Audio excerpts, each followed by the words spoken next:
It's been about 2 months since the Lakers won the title in the bubble, and last night LeBron and AD went back to work, combining for 21 points in yesterday's preseason win over the Suns. Perk back here with us.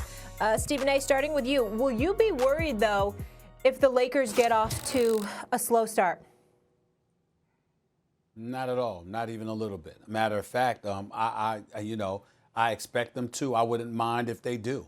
I have no problem whatsoever. When we talk about load management, is much as I have been profoundly against that over the years.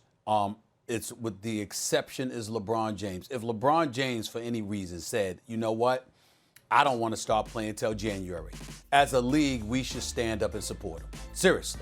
I mean, with the work that this man has put in, it doesn't bother me at all. And so I know he's not going to do that. That's why he showed up there last night. He's going to be ready for opening night, at least to some capacity. But I think that if the Lakers do start off, I'm not concerned at all, because not only are they great, they're experienced. So when you look at LeBron James, I think that this is one of the rare breeds that has graduated to the point where he doesn't even need to be questioned about anything that's taking place in the regular season. Everything about him should be measured by postseason play. If this guy decides to take his foot off the gas, if he decides when to amp it up, whatever the case may be, you defer to his judgment. When you've been to 10 NBA Finals, when you've won 4 championships, and when we just finished experienced a global pandemic, the likes of which we hadn't seen for a century, and somehow, some way, when we consider the collapse that we witnessed with the Los Angeles Clippers because of them being devoid of leadership and what have you, although it was nice to see Kawhi Leonard and Jimmy Kimmel last night. Bottom line is that LeBron James and the Lakers didn't have that problem. And so I don't think there's anything to be worried about with the Lakers, a slow start or anything like that, because they have the greatness of Anthony Davis, who's one of the top 3 players in the world, and they have the best player in the world, who's the best leader in basketball, and that man is LeBron James. I don't think there's anything to be concerned about. I don't know what's happening today, but for the second straight segment, I don't know maybe I have a fever or something. I don't know. I'm coming down with something. I agree with Stephen A. I agree, maybe for slightly different reasons, but right on. I'm not worried about the Lakers' slow start at all. Stephen A., let's be honest. The LeBron James teams of the past have often started slow, right? Miami had a slow start at one year. Cleveland had some slow starts, because LeBron's figuring out, how do I get this group to the promised land? And in the meantime, he's 100 years old. He has more miles than anyone on his legs, and he has to pace himself. Now, last year, Anthony Davis came on First Take and told us he challenged LeBron to set the tone on defense. And I think AD was probably right last year, like with a new group of guys and this superstar combination. It's important for your best player to set that tone. And for a lot of the season, LeBron did play better regular season defense than he had in years. But given his age and his mileage, it's, I think, not responsible even to expect him to play defense, for example, all regular season. And sometimes the other guys on the team, even if AD's setting that example, slack off a little bit too when their leader doesn't do it, although Montrezl Harrell plays some defense, some other guys will too. The point is, LeBron knows how to pace himself and knows his body. How do I get to be in the playoffs where when I need to put the pedal to the metal, I still got something in the tank? He's usually done that in the past. This past season, he basically kept the pedal to the metal all year.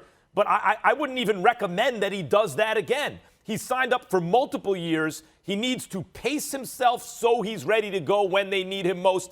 And if the Lakers get off to a slow start while LeBron's figuring it all out, no big deal, because when the lights are brightest, he'll show up.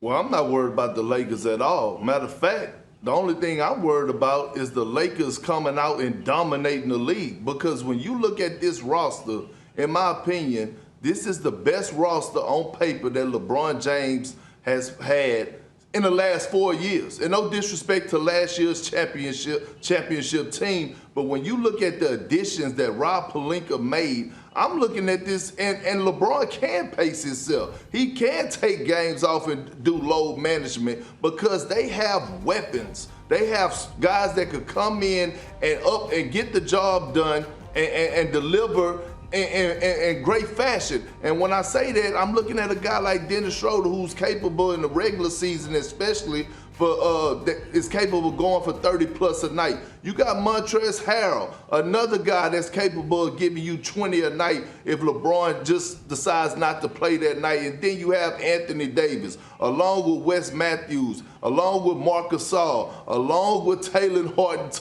Tucker, who keeps thriving, and even Kyle Kuzma. Although I disagree with his style of play at times, although I disagree with Kyle Kuzma at times on how he plays the game of basketball, one thing about it, when he gets hot, he gets hot. So with the Lakers roster, job well done by Rob Pelinka, I'm worried about them coming out and dominating too early.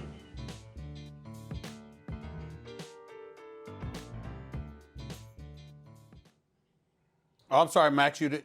No, right. I was going to. I'm sorry, Max. I thought you was No, going to I go. mean, but I- like, go. listen, Jump in, I'm not Stephen worried. A. I'm not worried. I'm not worried Stephen about A. this Max, so early.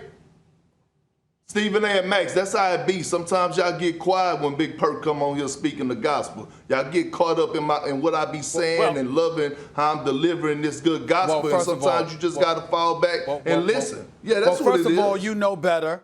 First of all, you know better. Secondly, respect your elders. Thirdly, and more importantly, that is factually incorrect, Kendrick Perkins. I mean, the fact of the matter is you do drop a lot of science, and I love you to death. But there are some things that you say sometimes I'll be wondering about you, bro. I'll be wondering about you sometimes. Yeah, not but most, not yeah, all, but but sometimes, yes. I feel sorry for your loss. I feel sorry for your loss because you're not being open-minded. When I tell you certain things, I'm just trying to teach you. Thanks for watching ESPN on YouTube. For live streaming sports and premium content, subscribe to ESPN Plus.